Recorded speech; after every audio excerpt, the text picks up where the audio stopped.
À l'ordre, s'il vous plaît, la commission reprend ses travaux. Je souhaite donc la bienvenue à M. Maxime Doré, co-directeur général, et Maître William Courchaine, analyste en protection des consommateurs de l'Union des consommateurs.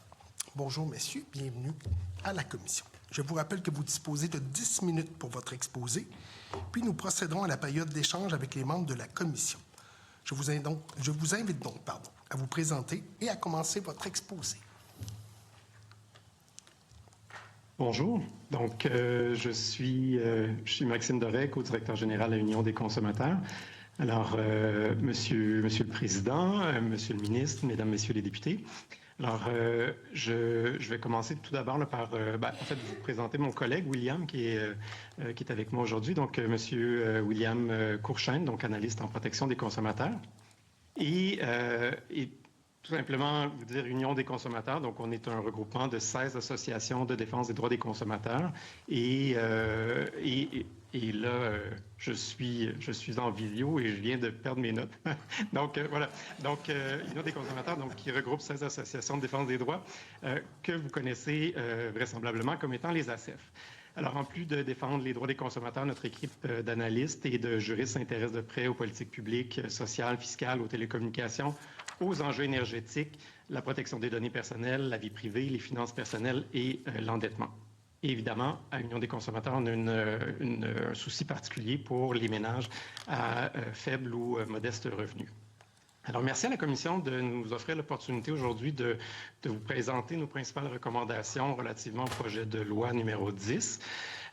D'entrée de jeu, je vous mentionne que nous sommes globalement favorables aux propositions qui sont faites à l'intérieur du projet de loi. Nous insisterons donc aujourd'hui sur les aspects qui nous apparaissent bonifiables.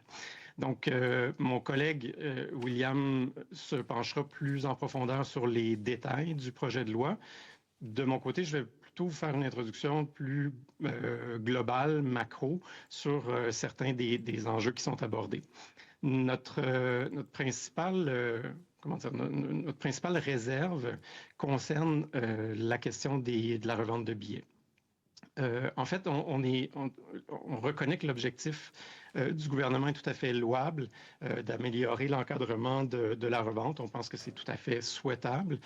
Cela dit, on est d'avis que les mesures qui sont proposées sont susceptibles de venir complexifier le cadre législatif qui déjà est mal compris par les consommateurs. Et donc, il y a déjà des normes qui sont là et les consommateurs les connaissent peu, pas. Et en l'absence de... Il faut savoir qu'on devrait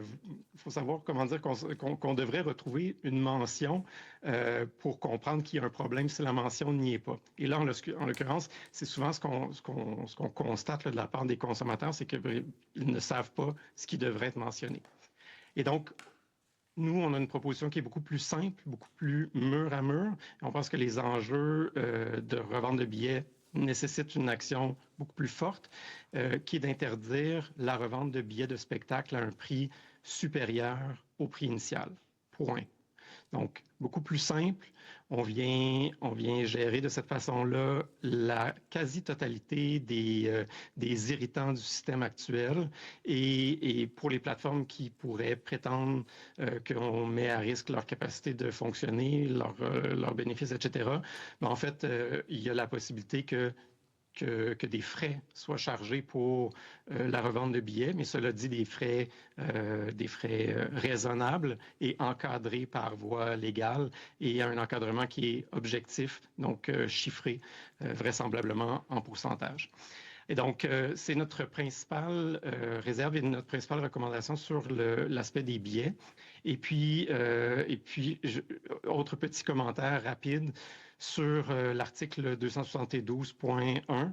En fait, ce qu'on présume, c'est que le gouvernement, le ministre ont souhaité réitérer l'intention du législateur qui est derrière l'article 272 existant.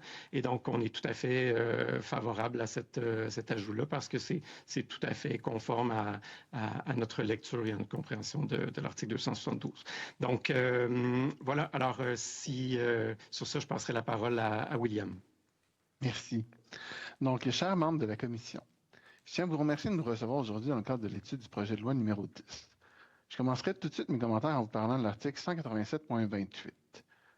Donc, de nombreux consommateurs se heurtent à des parcours volontairement complexes, à des interfaces opaques ou à des procédures dissuasives lorsqu'ils tentent de mettre fin à un abonnement conclu en ligne. L'introduction de l'obligation d'offrir un bouton de résiliation facilement accessible, prévu au nouvel article 187.28, constitue donc une avancée importante. Elle reconnaît que l'existence d'un droit ne suffit pas. Encore faut-il qu'il puisse être exercé simplement et sans entrave. Cela dit, nous croyons que l'efficacité de cette mesure dépendra largement de son encadrement. Sans balise claire, il demeurera possible de multiplier les étapes, les validations et les détours, ce qui risquerait de vider la réforme de sa substance. C'est pourquoi nous recommandons que le processus de résiliation soit limité à un maximum de 2 étapes, soit l'activation du bouton et la confirmation du choix du consommateur. Dans le même esprit, il importe de reconnaître que tous les consommateurs ne souhaitent pas ou ne peuvent pas naviguer exclusivement dans un environnement numérique. La fracture numérique demeure une réalité. Lorsqu'un commerçant offre un service à la clientèle téléphonique, la résiliation devrait pouvoir être effectuée directement à partir du menu d'options sans qu'il soit nécessaire de converser avec un agent. Une telle approche permettrait d'éviter que des stratégies de rétention ne viennent faire obstacle à l'exercice d'un droit pourtant reconnu. Article 187.29. Le nouvel article 187.29 prévoit également l'envoi d'un avis avant la fin d'une période gratuite ou à tarif réduit. Nous appuyons pleinement ce principe qui vise à prévenir les situations où des consommateurs se retrouvent engagés dans des paiements qu'ils n'avaient pas anticipés. Toutefois, pour que cet avis soit réellement utile, il doit être transmis selon le mode choisi par le consommateur, que ce soit par voie électronique ou sur support papier. De plus, il est selon nous essentiel que cet avis fasse l'objet d'un document distinct et qu'il ne soit pas noyé dans d'autres communications. Lorsqu'un paiement est imminent, l'information doit être claire, identifiable et impossible à confondre avec un message promotionnel. Article 214.1.1. En ce qui concerne la divulgation des frais exigés sur une base autre que périodique dans le cas d'un contrat de service à exécution successive fourni à distance, nous saluons l'objectif poursuivi par le législateur. Nous croyons toutefois que cette obligation gagnerait en efficacité si elle était reformulée en interdiction et intégrée aux pratiques interdites prévues par la LPC. Cette modification permettrait non seulement une meilleure cohérence de l'architecture de la loi, mais permettrait aussi au président de l'EPC d'utiliser son pouvoir d'injonction. Par ailleurs, si le principe de 214.1.1 était intégré à l'article 224, comme nous le proposons, cela permettrait aussi d'imposer des sanctions pénales aux commerçants récalcitrants. Pour les billets. En ce qui a trait à la revente de billets, le projet de loi introduit plusieurs mesures qui vont dans la bonne direction, notamment en matière de transparence et d'encadrement des frais. Cependant, nous estimons que le problème fondamental demeure insuffisamment abordé. L'enjeu principal n'est pas uniquement le manque d'informations, mais bien l'augmentation marquée des prix sur le marché secondaire, qui limite l'accès des consommateurs à des événements culturels et sportifs. Dans ce contexte, nous croyons qu'une réponse structurante consisterait à interdire la revente de billets à un prix supérieur à celui fixé lors de la vente initiale. Une telle mesure permettrait de s'attaquer directement aux distorsions observées sur le marché. À défaut d'une interdiction, un encadrement strict de l'écart de prix devrait être envisagé. Article 236.0.1. Par ailleurs, l'obligation d'informer le consommateur qui se trouve sur une plateforme de revente constitue une base pertinente, mais elle ne saurait être suffisante si elle se limite à une mention générale à l'entrée du site. Dans les faits, de nombreux consommateurs accèdent directement à des pages transactionnelles. L'information devrait donc accompagner chaque billet offert en revente en indiquant notamment le prix initial et en fournissant un lien vers le vendeur autorisé. Article 236.1. Dans le cas où la revente à un prix supérieur demeure permise avec le consentement du producteur, nous estimons qu'un minimum de transparence est requis. Le revendeur devrait être tenu d'afficher la preuve de ce consentement. Une telle exigence permettrait aux consommateurs de vérifier la légitimité de la transaction et contribuerait à renforcer la confiance dans le marché. Article 236.2.1. Pour l'obligation pour le producteur d'informer le vendeur autorisé et le revendeur de toute modification à un événement, nous estimons qu'il s'agit d'une mesure pertinente mais incomplète dans sa forme actuelle. Nous croyons donc que le projet de loi devrait aller plus loin et prévoir dans la mesure du possible le maintien d'un lien technologique entre le producteur et le billet lui-même, permettant de viser directement son détenteur de toute annulation, modification d'horaire ou changement de lieu. Article 236.5. Pour finir, en ce qui a trait à l'article 236.5, qui interdit l'imposition de frais pour le transfert d'un billet, nous appuyons clairement l'objectif poursuivi. Toutefois, nous croyons qu'il serait opportun de préciser que cette interdiction s'étend également aux frais indirects liés au fonctionnement de la plateforme utilisée pour effectuer le transfert. En somme, nous appuyons les orientations du projet de loi numéro 10. Les recommandations que nous formulons visent à en assurer la pleine efficacité et à faire en sorte que les droits reconnus aux consommateurs puissent être exercés de manière concrète, simple et réelle. Je vous remercie de votre attention et serai heureux de répondre à vos questions. Merci beaucoup pour votre exposé. Nous allons maintenant commencer la période d'échange. Monsieur le ministre, la parole est à vous pour une durée de 16 minutes 30 secondes. Merci, Monsieur le Président. Monsieur Doré, Maître Courchaine, bonjour. Merci de participer aux travaux de la Commission parlementaire pour l'Union des consommateurs. Je pense que c'est important de souligner également que l'Union des consommateurs a des associations qui sont membres, donc les différents ACEF, mais également aussi des associations affiliées, donc vous représentez beaucoup de groupes qui sont là pour protéger les consommateurs qui sont présents sur l'ensemble du territoire québécois. Alors, je vous remercie, puis je vous remercie pour le travail que vous faites auprès des gens pour s'assurer d'être vigilants en fonction de protéger leur portefeuille, si on peut dire. Comme ça, alors on a un objectif commun. Je voudrais vous entendre sur le bouton de désabonnement. Je pense, dans votre mémoire, vous dites, écoutez, c'est bien le bouton de désabonnement, mais il ne faut pas qu'on aille 8 étapes à faire avant de pouvoir réellement de se désabonner. Donc, l'objectif qu'on a avec le projet de loi, c'est un seul bouton, puis on dit on se désabonne, puis c'est maintenant. Vous dites, attention, il ne faut pas que ça nous amène, qu'on continue à avoir un labyrinthe informatique, numérique, pour pouvoir se désabonner. Oui, en fait, je pense que vous avez totalement compris. Notre préoccupation avec le bouton, c'est qu'il puisse y avoir d'autres étapes à la suite, des étapes de revalidation du consentement du consommateur à la résiliation. Donc, nous, on pense que de limiter à 2 étapes, soit le clic sur le bouton pour dire « je veux me désabonner », puis une autre étape de validation. Donc, êtes-vous sûr que vous voulez vous désabonner? Là où le commerçant pourrait aussi indiquer quelques informations qu'il juge pertinentes pour valider le consentement du consommateur. Donc, on pense que 2 étapes, ça suffit. Il ne faut pas multiplier, comme vous l'avez dit, des étapes pour créer un labyrinthe qui mélangerait le consommateur puis qui aurait un effet dissuasif sur sa volonté de résilier. Tu sais, un droit ne doit pas être subordonné à un exposé sur pourquoi on veut se désabonner ou résilier notre contrat. Voici ce que j'avais à en dire. Est-ce que vous croyez qu'il y a certains types de contrats à exécution successive qu'on ne devrait pas permettre le désabonnement en ligne? Exemple, les services Internet, la câblodistribution, le cellulaire, les services bancaires. Est-ce que vous trouvez qu'on devrait faire des exceptions ou vous trouvez ça correct, ce qu'on a mis ça comme ça, de couvrir largement les contrats à exécution successive qui peuvent être mis fin? Parce qu'il y en a certains là, qui voudraient pour certains types de contrats, qu'on oblige les gens à aller en succursale ou en établissement physique. Écoutez, clairement, on est en faveur là, d'un encadrement large et général. Et non pas de venir créer des sous-catégories. Puis derrière ça, il y a une logique dans la suggestion qui vous a été faite, il y a une logique qui est tout à fait absurde, là. C'est-à-dire que le consommateur est tout à fait capable, finalement, ce qu'on comprend, de faire la transaction en ligne pour s'abonner. Ça va. Mais pour se désabonner, il faudrait qu'il se rende en succursale ou qu'il parle à un agent de service à la clientèle.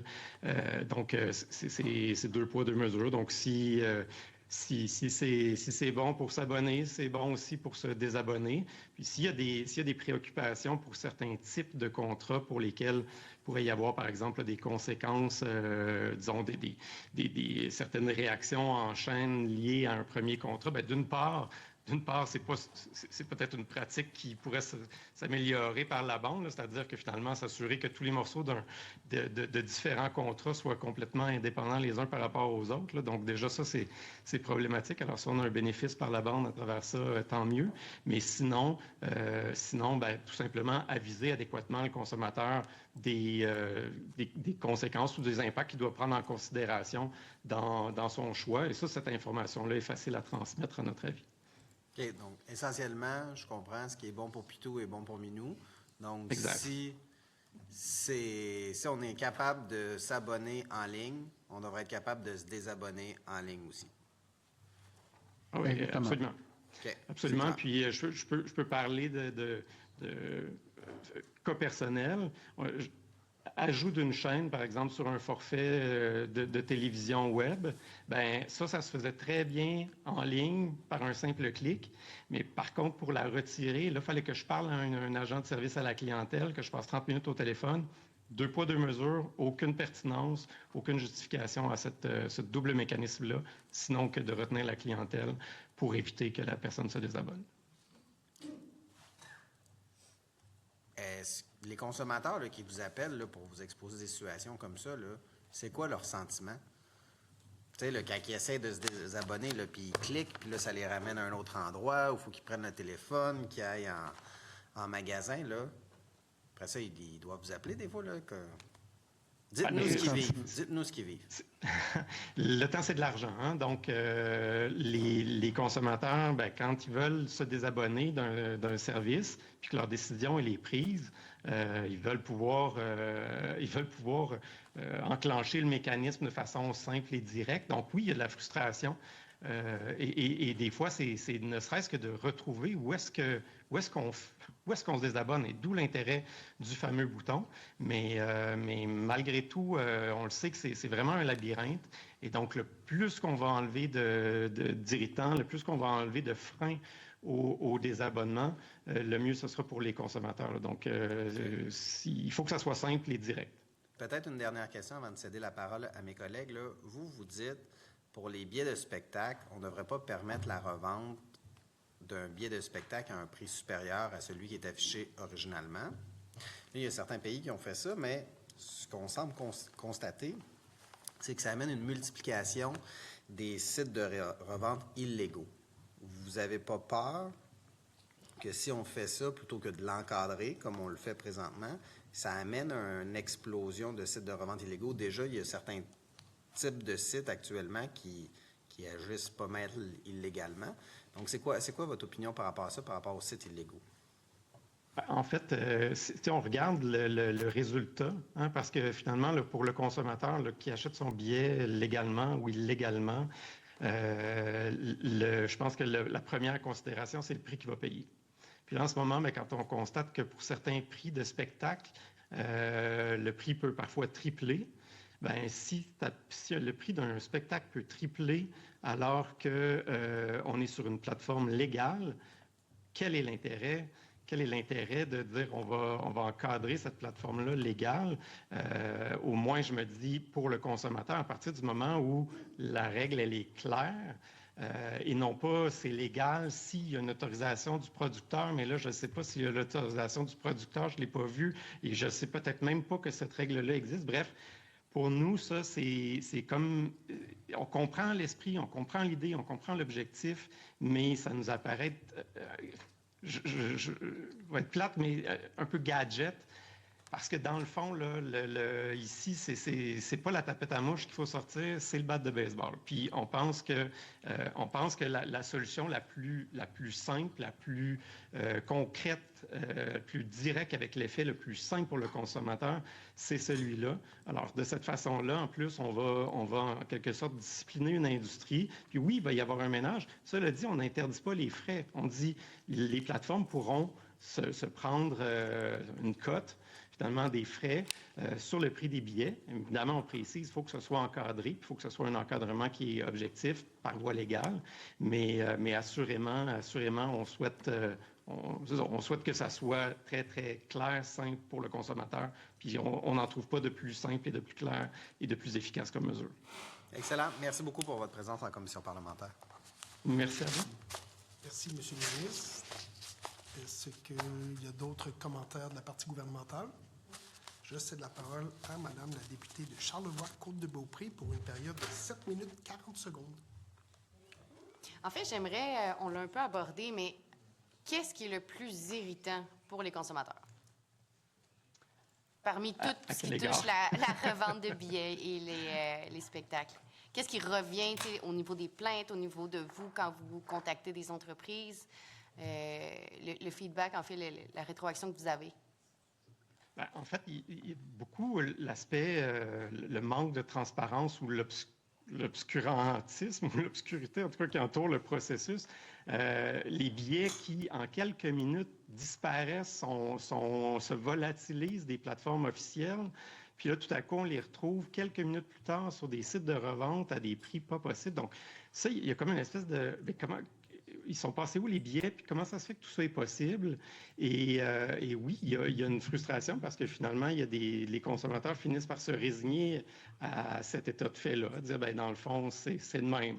Et donc, c'est normal que je doive payer mon billet 3 fois plus cher sans nécessairement comprendre la mécanique qui est derrière. Donc, oui, il y a un irritant.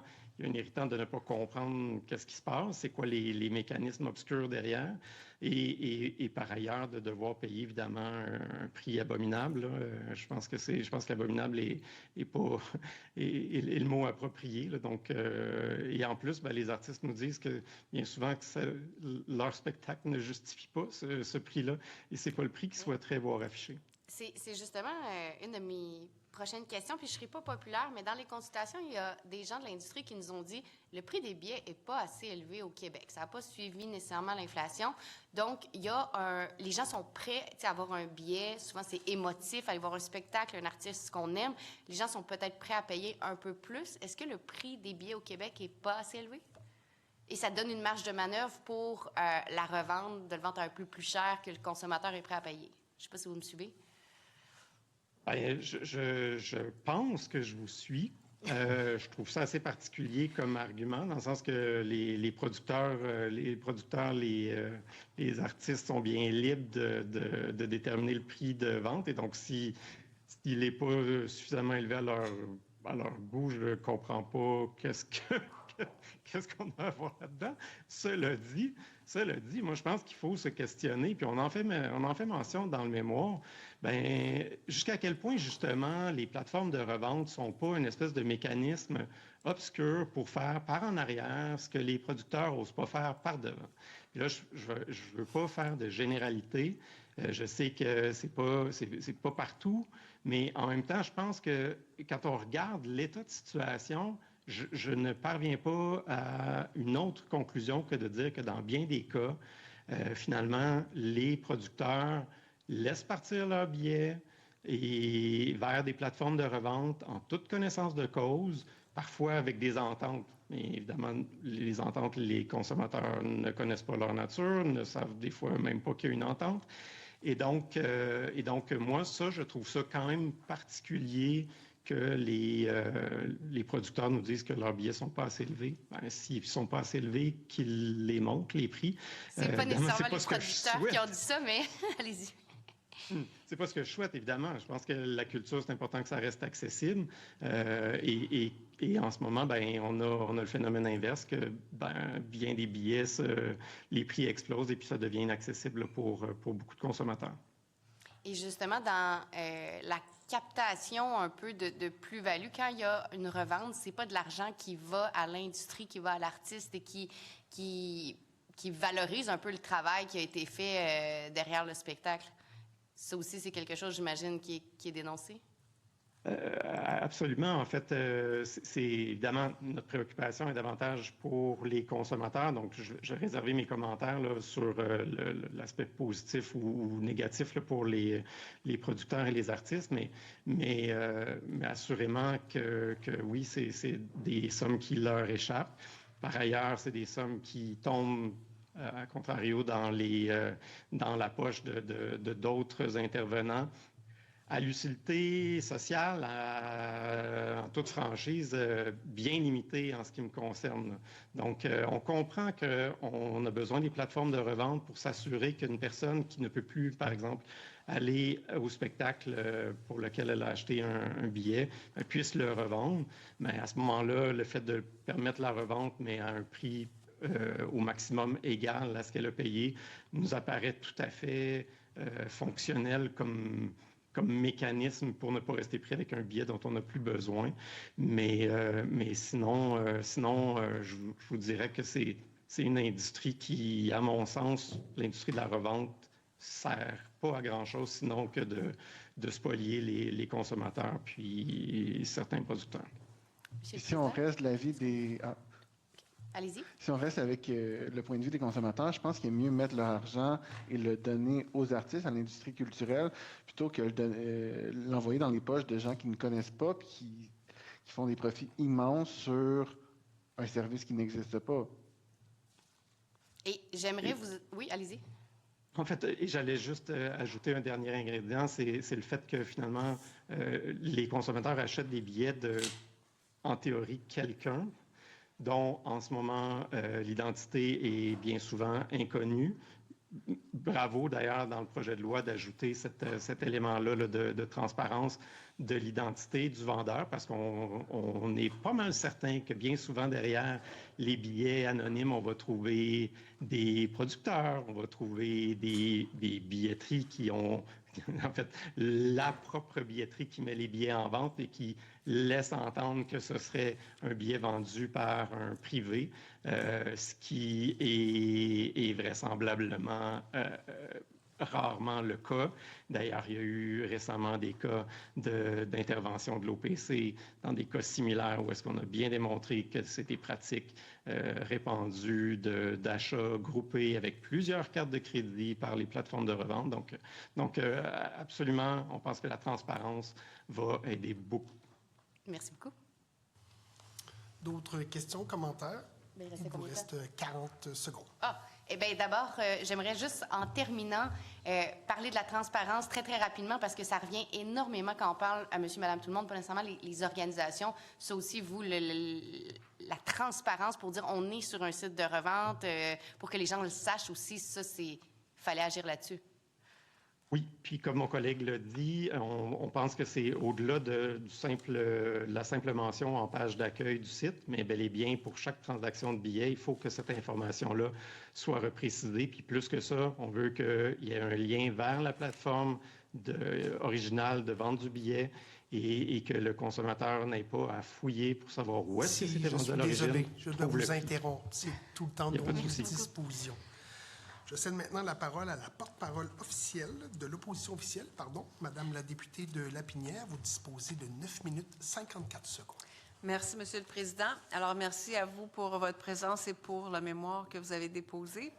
Alors, puisqu'on parlait de la visibilité du fait qu'on est sur une plateforme, je vais continuer là-dessus. Donc, vous dites non seulement il faut qu'il y ait une grosse indication très visible quand on arrive sur la plateforme de revente, mais il faut que ça suive le consommateur tout au long du parcours, de son parcours sur cette plateforme-là. Comment vous l'envisagez exactement?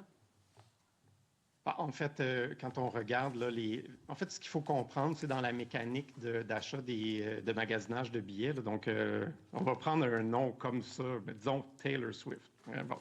Donc, quelqu'un tape sur Google billet Taylor Swift, elle ne va pas arriver à la page d'accueil de la plateforme pour dire voici nos différents spectacles. On va l'amener directement au spectacle qui l'intéresse. Et donc, si la mention est seulement qu'en accueil, à ce moment-là, la personne va passer à côté de la mention.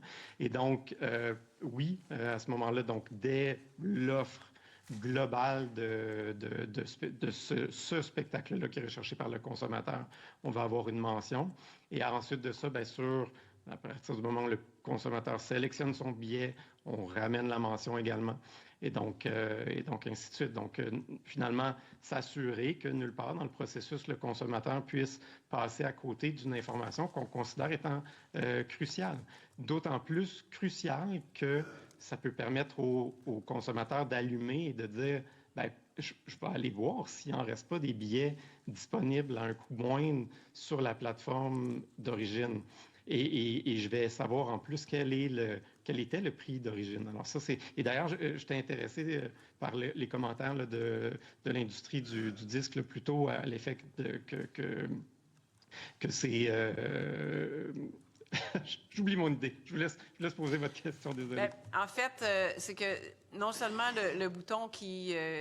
l'annonce qui nous dit qu'on est sur un site de revente, mais d'avoir une façon facile d'aller au site d'origine, soit le site de l'artiste ou la salle de spectacle pour être intéressant. Est-ce que... Puis, la question vient à cause de l'exemple que vous avez utilisé, un exemple parmi tant d'autres, celui de Taylor Swift. Est-ce que vous n'avez pas l'impression parfois que des consommateurs sont prêts à payer n'importe quel prix pour voir un artiste? Parce que je prends cet exemple-là où le fan de Taylor Swift va arriver sur un site de revente. Et puis, même si on affiche que c'est un site de revente, donc attention, vous pourriez aller sur le site de l'artiste à la place, ils ont parfois un temps limité avant que tous les billets se vendent, ou en tout cas, qui apparaissent comme tous vendus, et ils vont même pas prendre la précaution d'aller voir ailleurs. Ils vont tout de suite acheter le billet parce qu'ils veulent l'avoir à tout prix. Est-ce que vous voyez ça? On est clairement dans un mécanisme spéculatif où le temps est très, très, est vraiment crucial pour les gens là, qui souhaitent se procurer des billets. Parce que oui, effectivement, pour des spectacles très, très courus. Puis en fait, pourquoi ils s'envolent si vite que ça? Bien, c'est parce que les mécanismes de contrôle de la vente ne sont pas adéquats. Donc, en théorie, les robots ne sont pas permis, mais en même temps, comment peut-on contrôler que les robots sont encadrés? Donc, clairement, il y a des robots qui passent sur les sites et qui arrachent d'un coup une section complète de sièges. Donc, quand on a 100 sièges côte à côte d'une pleine section, si ce n'est pas un robot qui est passé là, je me pose la question. Donc, ça crée ça crée cette pression-là à réagir très, très rapidement. Et on comprend les consommateurs. Puis oui, pour des spectacles très courus, il y a un effet spéculatif. Puis oui, il y a certains consommateurs qui sont prêts à payer des prix vraiment trop élevés et qu'on pourrait fort probablement considéré comme étant lésionnaire. Tout à fait. Quand vous dites dans votre première recommandation, je crois, sur en lien avec l'article 187.28, que vous dites un nombre limité de clics, donc 2 clics, c'est-à-dire le premier pour activer, puis le bouton de résiliation, puis ensuite la confirmation, vous proposez 2 clics au lieu d'un seul parce que on veut permettre au consommateur de ne pas cliquer, de ne pas confirmer si jamais il a cliqué sur le bouton la première fois par erreur. En fait, je vous avoue que notre compréhension du mécanisme qui était proposé n'était pas nécessairement un mécanisme à un clic. On avait compris qu'il y avait un bouton. Mais après ça, qu'est-ce que le bouton entraînait comme mécanisme subséquent? Ça ne nous apparaissait pas clair, ou en tout cas, à tout le moins, on considérait important de venir le préciser.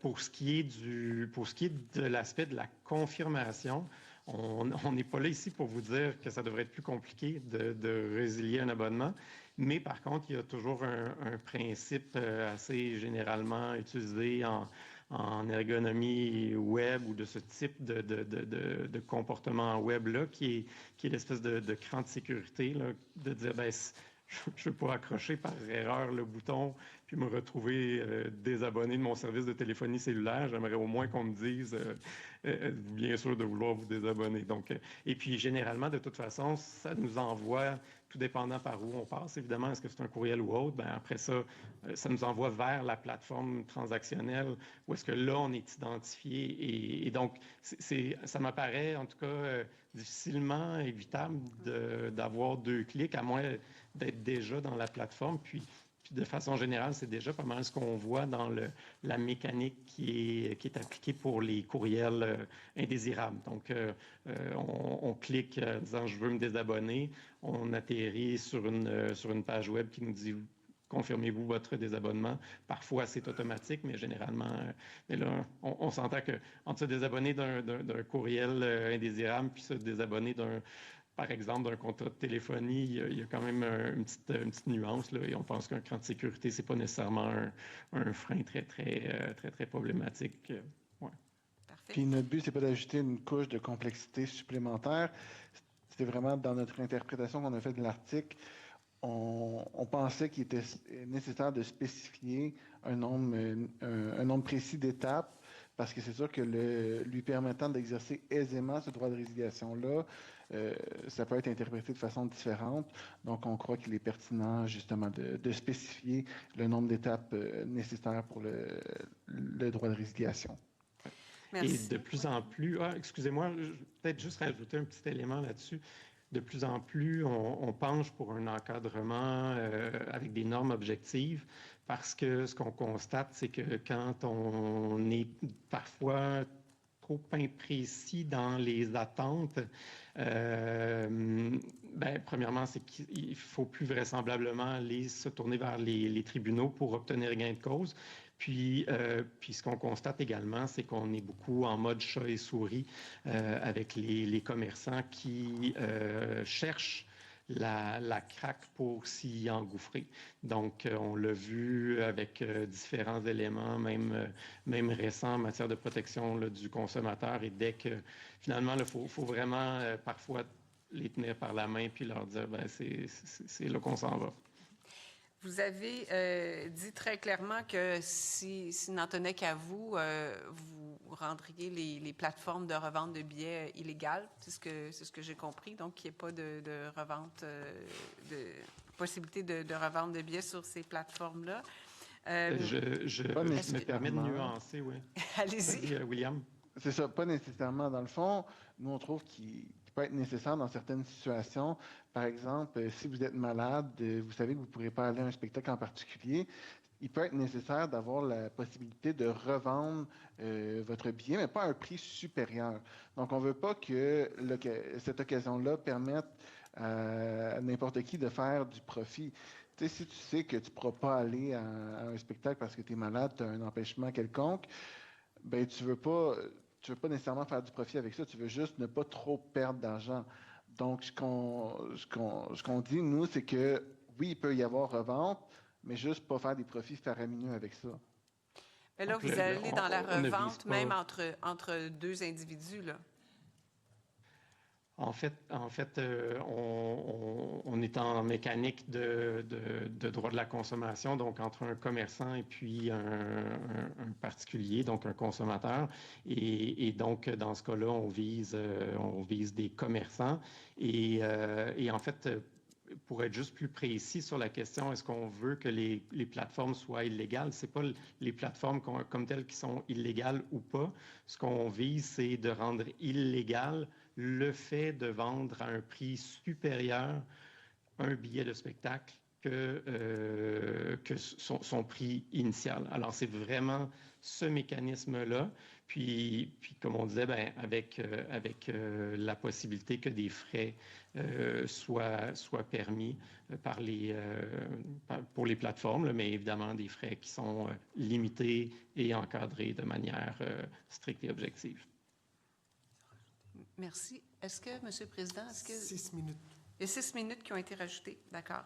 Alors, je vais en profiter pour vous demander, je ne sais pas si vous avez eu l'occasion de prendre connaissance du mémoire de la personne qui a présenté avant, le groupe e-cible, avec, qui vend aux salles de spectacle un logiciel pour la gestion de la vente de leurs billets. Et qui, malheureusement, non, les mémoires ne sont pas disponibles, non, c'est ça.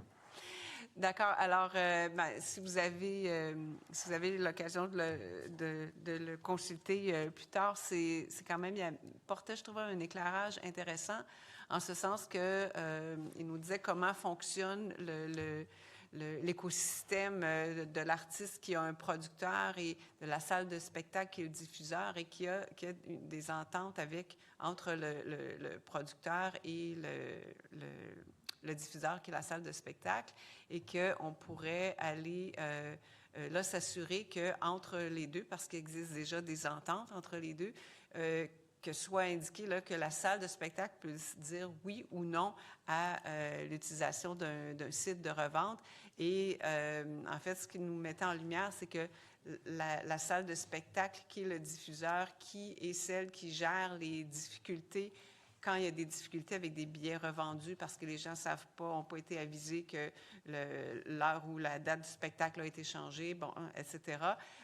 Donc, que les salles de spectacle devraient être au cœur de tout ça et devraient être consultées par le producteur et que ça devrait être dans leur entente entre les deux plutôt que de la façon dont on l'aborde.